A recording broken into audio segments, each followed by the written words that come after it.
Here's my mental health tip for you today. When you're sitting by yourself, reflecting on things, thinking on things, I want you to become aware of the language that you use to think, to reflect. Just become aware of it. Whatever language it is that you're using, become aware of it. Whether it's English or Swahili or your mother tongue, just become aware of it.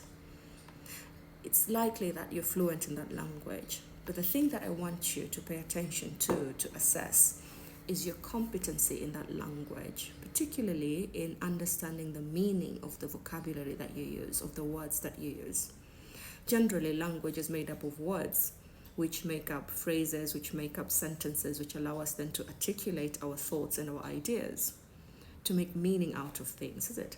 So, are you competent in understanding the definitions of different terms that you use to describe different situations, different contexts, different circumstances?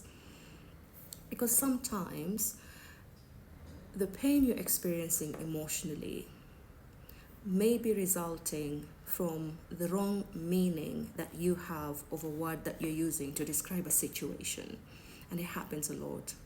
We can look at an example, the word friend and the word friendly. A friend is a noun. It's a role that a person plays, meaning the role comes with certain commitments, certain expectations. And typically, a friend is supposed to be both ways. If I'm your friend, then I expect that you are my friend. So it tends to be an explicit expression of roles. But friendly is an adverb that describes an action, an interaction. So your friend can be friendly or unfriendly. It's just one particular interaction that you're describing, or several interactions. A colleague at work can be friendly or unfriendly.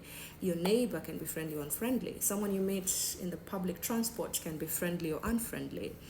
So friendliness or friendly itself it characterizes an interaction, a situation, a circumstance, a context, but it does not come with expectations, usually. But a lot of us, because we haven't quite understood the difference between a friend and friendly, we confuse them. So we tend to put the expectations of what a friend is on the word friendly, on the interaction of friendly. And so if, for example, a colleague has been nice to you at work, you chit chat, you have the water cooler conversations, in your mind, you think that this is a friend, but the colleague is just being friendly. And then one day something happens to you, or you get sick and you're admitted in hospital, and that colleague doesn't call you, and you get extremely disappointed. You feel like, oh my God, she's a fake friend. She wasn't even being a friend. Your colleague was just being friendly. It was a situation, and your colleague chose how to interact with you, but that person is still your colleague. So the reason why you're disappointed is not because they didn't call. You're not supposed to have that expectation of them calling.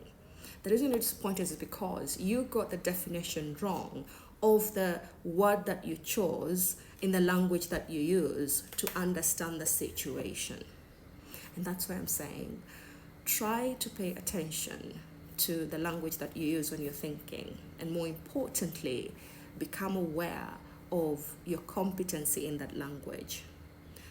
Do you know the definitions of the words, of the language that you're using to think properly? And if you don't, then maybe you need to start working on that.